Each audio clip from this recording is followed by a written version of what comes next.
So hello friends, कैसे हैं आप सभी। मेरा नाम है महेंद्र वर्मा और आप सभी का अध्ययन क्लासेस में स्वागत है। तो सेल्टर थीम की आज मैं यहाँ पर इम्पॉर्टेंट क्वेश्चंस की प्रैक्टिस कराने वाला हूँ। जो प्रीवियस वीडियो मैंने कराया था इस थीम का, तो वो मैंने कंप्लीट प्रैक्टिस यहाँ पर थ्योरी की कराई थी, लेकिन आज जो है यहाँ पर मैं इम्पॉर्टेंट क्वेश्चंस की प्रैक्टिस कराने वाला हूँ। तो एक तरीके से मैं ईवीएस की आपकी कंप्लीट प्रिपरेशन करा रहा हूँ। तो अगर आप चैनल पर नए हैं तो ज़रूर इसको सब्सक्राइब कर लीजिए, और अगर आपको कंप्लीट ईवीएस के यहाँ पर पेड नोट्स चाहिए तो मेरा व्हाट्सएप नंबर है 770 92 167। इस पर आप जो है मैसेज कर दीजिए, वहाँ पर आपको कंप्लीट जानकारी दे दी जाएगी। चलिए बिना देरी के स्टार्ट करते हैं, और यहाँ पर इंपॉर्टेंट क्वेश्चन इस शेल्टर थीम के सारे हम यहाँ पर A to Z कवर करने वाले हैं। चलिए स्टार्ट करते हैं। तो पहला क्वेश्चन है कि नीचे दिया गया पैराग्राफ पढ़ना है, जिसे गांव के एक छात्र ने अपने घर के विषय में यहाँ पर लिखा हुआ है। क्या लिखा हुआ है कि मैं गांव से आया हूँ, हमारे गांव में अत्यधिक वर्षा होती है, इसलिए हमारे जो घर हैं वो धरती से लगभग 10 से 12 फुट ऊंचे बने होते हैं। इन्हें मजबूत बांस के खंभों पर बनाया जाता है। यह घर अंदर से भी लकड़ी के बने होते हैं। और मेरे यहाँ पर गांव जो है वो कौन सा होना चाहिए? असम में होना चाहिए, तमिलनाडु में होना चाहिए, उत्तराखंड में होना चाहिए, या फिर आंध्र प्रदेश में होना चाहिए। तो ये जो गांव होते हैं, ऐसे गांव जहां पर आपको खंभे के, एक तो बांस के खंभों पर जो है घर बना वहां पर मिल जाएगा। तो ये जो घर होते हैं ये असम में पाए जाते हैं, क्योंकि असम में बहुत ज़्यादा बारिश होती है। वहाँ के जो घर होते हैं वो 10 से 12 फुट ऊंचे होते हैं और बांस के मजबूत खंभों पर वहाँ पर बनाए जाते हैं। तो ये आपको ध्यान रखना है। चलिए नेक्स्ट क्वेश्चन देख लेते हैं कि किसी छात्र द्वारा नीचे दिए गए कथन पर विचार करना है कि मैं जिस क्षेत्र से आया हूँ वहाँ बारिश बहुत कम होती है। वो जो लड़का है वो कहाँ से आया है? वो ऐसी जगह से आया है जहाँ पर बारिश बहुत कम हो रही है, गर्मी बहुत पड़ती है, हमारे घर मिट्टी के बने होते हैं, घरों की दीवारें बहुत मोटी होती हैं और इन्हें मिट्टी से ही पोत कर सुंदर बनाया जाता है, घरों की छतें कटीली झाड़ियों से बनी होती है। यह छात्र किस राज्य का है?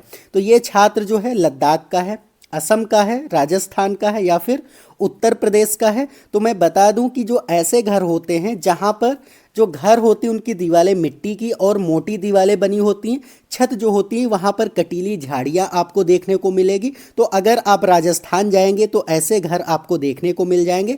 तो ये जो छात्र है वो कहाँ का है? तो वो यहाँ पर राजस्थान स्टेट का है। आपको ध्यान रखना है, इस तरीके के जो घर होते हैं वो राजस्थान में देखने को आपको मिलेंगे। तो यहाँ पर सी ऑप्शन जो है सेकंड क्वेश्चन का करेक्ट हो जाएगा। और एक बात मैं बता दूं कि अगर आपको यहाँ पर कंप्लीट सीटेट की प्रिपरेशन करनी है तो आप मेरे चैनल से ज़रूर जुड़ जाइए, क्योंकि मैं यहाँ पर आपके कंप्लीट जितने भी सीटेट में सब्जेक्ट आते हैं उन सभी की प्रिपरेशन करा रहा हूँ। तो अगर आप नए हैं चैनल पर तो ज़रूर इसको सब्सक्राइब कर लीजिए, और आपकी यहाँ पर मैं कंप्लीट सीटेट की प्रिपरेशन कराऊंगा। चलिए नेक्स्ट क्वेश्चन देख लेते हैं कि कक्षा 4 के विद्यार्थी को थीम आश्रय के लिए कौन सी युक्ति यहाँ पर पूछताछ को प्रोत्साहित करती है। चलिए देख लेते हैं ऑप्शंस को। तो ए ऑप्शन है कि विद्यार्थियों को विभिन्न प्रकार के घरों के चित्र एकत्र करने के लिए कहना, ये जो है यहाँ पर पूछताछ को प्रोत्साहित करती है, ये युक्ति जो है। सेकंड यहाँ पर बी ऑप्शन है कि विभिन्न प्रकार के आश्रयों के चित्र साझा करना। सी ऑप्शन है कि विभिन्न मकान निर्माण स्थलों पर जाने के उपरांत विद्यार्थियों को अपने अनुभव को सुनाने के लिए कहना। डी ऑप्शन है कि देश के विभिन्न आश्रयों पर एक पावर पॉइंट प्रस्तुति करना, मतलब पीपीटी यहाँ पर बनाना। तो जैसे कि आप यहाँ पर इस तरीके से देख रहे हैं, जो मैं यहाँ पर पीपीटी के थ्रू ही आपको पढ़ा रहा हूँ। तो इस तरीके से क्या पीपीटी बनाना, तो आपको देखो, आपको एक चीज़ ये ध्यान रखनी होती है कि बच्चा सबसे ज़्यादा सक्रिय कौन से ऑप्शन में आपको दिख रहा है। तो जब आप ऑप्शन जो है सी पढ़ेंगे तो इसमें जो बालक है वो अपने अनुभव को सुनाता है और सारी चीज़ें वो स्थलों को यहाँ पर विजिट भी करता है। तो जब बच्चा वहाँ पर जा कर के स्थलों को देखेगा, प्लेस को यहाँ पर अनुभव करेगा, उसके बाद अपने अनुभव साझा करेगा, तो यहाँ पर जो बालक है सबसे ज़्यादा सक्रिय होगा। इसलिए कौन सा ऑप्शन करेक्ट हो जाएगा? सी ऑप्शन करेक्ट हो जाएगा। देखो एक चीज़ आपको ध्यान रखनी है सीटेट के एग्ज़ाम में कि बहुत सारे ऑप्शन जो है आपको करेक्ट लगेंगे, लेकिन सबसे ज़्यादा जो करेक्ट होता है वही ऑप्शन आपका सीटेट में माना जाता है। और एक चीज़ और आपको ट्रिक याद रखनी है सीटेट में कि जो बालक होता है वो सबसे ज़्यादा सक्रिय किस ऑप्शन में आपको दिख रहा है, वही ऑप्शन आपको टिक करना होता है। तो उम्मीद है आपको यहाँ पर सारी चीज़ें समझ आ रही होंगी। अगर आपको अच्छा लग रहा है वीडियो तो वीडियो को एक लाइक कर दीजिए और चैनल पर नए हैं तो ज़रूर इसको सब्सक्राइब कर लीजिए। चलिए 4 नंबर क्वेश्चन देख लेते हैं कि भारत में जो लड़कियां और लड़कों के लिए न्यूनतम विवाह की कानूनी उम्र क्या है। ये जो क्वेश्चन है आपका रीट में भी पूछा गया है और कई बार यहाँ पर सीटेट में भी पूछा गया है, क्योंकि यहाँ पर विवाह जो है यहाँ पर कानूनी उम्र क्या होती है ये सारी थीम में सारी चीज़ें आपकी जो है वो कवर की गई आपके सिलेबस में है, तो इसलिए मैंने 1-2 क्वेश्चन इस तरीके के भी यहाँ पर ले लिए हैं। चलिए देख लेते हैं। ए ऑप्शन है 16 वर्ष और 18 वर्ष, बी ऑप्शन है 18 वर्ष और 21 वर्ष, सी ऑप्शन है 18 वर्ष और 18 वर्ष, या फिर डी ऑप्शन है 21 वर्ष और 21 वर्ष। तो देखो यहाँ पर आपको क्वेश्चन में सबसे पहले देखना कि यहाँ पर कौन दिया गया है, तो लड़कियाँ दी गई हैं, उसके बाद लड़के हैं। तो लड़कियों की जो है 18 वर्ष उम्र होती है यहाँ पर विवाह के लिए कानूनी माना गया है, और लड़कों की जो है 21 वर्ष। तो 18 और 21 वर्ष वाला ऑप्शन आपका करेक्ट हो जाएगा। तो बी ऑप्शन में है, इसलिए क्या हो जाएगा, 4th क्वेश्चन का बी ऑप्शन यहाँ पर करेक्ट हो जाएगा। चलिए 5 नंबर क्वेश्चन देख लेते हैं। तो 5 नंबर क्वेश्चन है कि भारत में बाल विवाह जो है उसकी रोकथाम अधिनियम किस वर्ष यहाँ पर पारित किया गया था। 2006 में पारित किया गया था, 2011 में पारित किया गया था, 2008 या फिर 1997 में पारित किया गया था।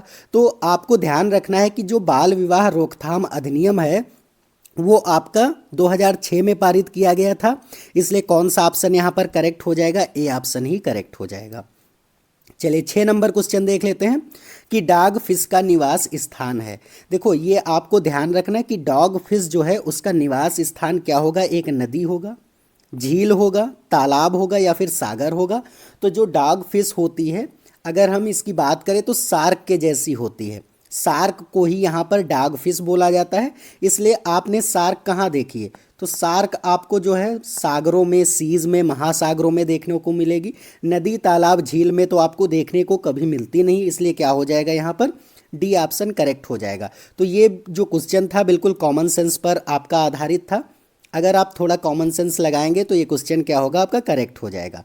चलिए अब 7 नंबर क्वेश्चन देख लेते हैं कि निम्न में से किस राज्य में अधिकांश ग्रामीण अपने लकड़ी के घरों को जमीन से 3 से 3.5 मीटर ऊपर ढलान वाली छतों वाले मजबूत बांस के खंभों पर बनाते हैं। अभी मैंने बताया था कि ऐसे घर जो लकड़ी के बने होते हैं और 3 से 3.5 मीटर जो है वो ज़मीन से ऊपर बनाते हैं। तो ये जो घर हैं ये आपको असम में ही देखने को मिलेंगे, तो ये आपको ध्यान रखना है। ये जो क्वेश्चन है हर शिफ्ट में ज़्यादातर आपके सीटेट में पूछा गया है, और कई बार इसको थोड़ा बहुत यहाँ पर कुछ ना कुछ चेंज करके वो लोग दे देते हैं। तो आपको ये क्वेश्चन एकदम याद रखना है कि ज़मीन से कहीं पर भी ऊंचे आपको मकान दिखे और बांस के खंभों पर दिखे, लकड़ी के खंभों पर दिखे, तो आपको ध्यान रखना है कि ये जो घर हैं ये असम में ही पाए जाते हैं। आपको असम वाला ही ऑप्शन आपको टिक करना होता है। चलिए 8 नंबर क्वेश्चन देख लेते हैं कि घरों के निम्नलिखित विवरण पर विचार करना है। ए ऑप्शन है यहाँ पर राजस्थान में ग्रामीण कटीली झाड़ियों की छत वाले मिट्टी के घरों में रहते हैं। बिल्कुल यहाँ पर ये ऑप्शन तो आपका करेक्ट है। चलिए बी ऑप्शन देख लेते हैं कि मनाली हिमाचल जो प्रदेश में है में बांस के खंभों पर घर बनाए जाते हैं। तो क्या ऐसा है, तो मनाली में तो ऐसा नहीं होता, असम में जो है बांस के खंभों पर घर बनाए जाते हैं। तो बी ऑप्शन तो ये गलत है। सी ऑप्शन देख लेते हैं कि लेह में 2 मंजिला घर पत्थरों से बने होते हैं।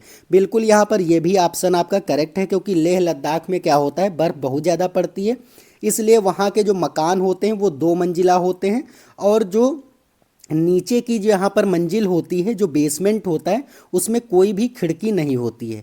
आपको खिड़की कोई भी वहाँ पर देखने को नहीं मिलेगी, और जो ऊपरी मंजिल होती है उस पर खिड़की आपको देखने को मिलती है। तो ये जो सारे क्वेश्चंस हैं, अगर आप जो है मेरा यहाँ पर थ्योरी वाला पोर्शन जो है शेल्टर थीम का कवर करेंगे तो वहाँ पर आपको ये सारी चीज़ें देखने को मिल जाएंगी। इसी तरीके से आपके सीटेट में क्वेश्चन बनते हैं। तो यहाँ पर कौन सा ऑप्शन करेक्ट हो जाएगा, ए और सी यहाँ पर ऑप्शन करेक्ट है, तो यहाँ पर ए ऑप्शन जो है ये करेक्ट हो जाएगा। उम्मीद है आपको ये सारे क्वेश्चन समझ आ रहे होंगे। अगर आपको वीडियो अच्छा लग रहा है तो वीडियो को लाइक कर दीजिए, और चैनल पर नए हैं तो ज़रूर सब्सक्राइब कर लीजिए। चलिए 9 नंबर क्वेश्चन देख लेते हैं कि निम्नलिखित में से कौन सा पक्षी कैक्टस के पौधों के यहाँ पर कांटों के बीच अपना घोंसला बनाता है। आपको बताना है कि ऐसा कौन सा पक्षी है जो कैक्टस के कांटों के बीच अपना यहाँ पर घोंसला बनाता है। सन बर्ड है, वीवर बर्ड है, रॉबिन बर्ड है या फिर डव है। तो ये जो डव पक्षी है ये जो है कैक्टस के कांटों के बीच अपना घोंसला बनाता है, इसलिए क्या हो जाएगा, डी ऑप्शन यहाँ पर करेक्ट हो जाएगा। देखो शेल्टर थीम में आपको यहाँ पर मनुष्यों के घर देखने को मिलेंगे और शेल्टर में जीव जंतुओं पशु पक्षियों के भी घर यहाँ पर कवर किए गए हैं, तो इसलिए मैंने यहाँ पर एक दो क्वेश्चन इसके भी ले लिए हैं। चलिए अब नेक्स्ट क्वेश्चन देख लेते हैं कि निम्नलिखित में से कौन सा कीट मधुमक्खियों की तरह एक कॉलोनी में एक साथ नहीं रहता है। मकड़ी है, ततैया है, चींटी है या फिर दीमक है। तो देखो ततैया भी यहाँ पर मधुमक्खियों की तरह जो है कॉलोनी बना के रहता है, तो ये ऑप्शन बी वाला गलत हो जाएगा। चींटी भी झुंड में रहती हैं, तो सी ऑप्शन भी गलत हो जाएगा। फिर यहाँ पर दीमक भी क्या है, ये भी जो है ये क्या करता है, यहाँ पर जो है ग्रुप बना के रहता है, इसलिए क्या होगा, डी ऑप्शन भी क्या हो जाएगा, यहाँ पर गलत हो जाएगा। इसलिए कौन सा नहीं है ये पूछा था, तो कौन सा ऑप्शन यहाँ पर करेक्ट हो जाएगा, ए ऑप्शन जो है वो करेक्ट हो जाएगा। इसलिए आपको यहाँ पर जो 10 नंबर क्वेश्चन है उसका ए ऑप्शन जो है वो करेक्ट कर देना है। इस तरीके से आपके यहाँ पर जो है 10 क्वेश्चन मैंने इस सीरीज़ में लिए थे। उम्मीद है आपको सारे क्वेश्चन समझ आए होंगे। तो अब जो है नेक्स्ट यहाँ पर वीडियो जो है थर्ड थीम का मैं लेकर के आऊँगा। अगर आपको ये सारी चीज़ें अच्छी लग रही हैं तो एक बार वीडियो को लाइक कर दीजिए और चैनल पर नए हैं तो ज़रूर इसको सब्सक्राइब कर दीजिए, क्योंकि मैं इसी तरीके से आपकी सीटेट की प्रिपरेशन कराने वाला हूं। तो चलिए आज के लिए इतना ही है, अब मिलते हैं नेक्स्ट वीडियो में, तब तक के लिए जय हिंद जय भारत।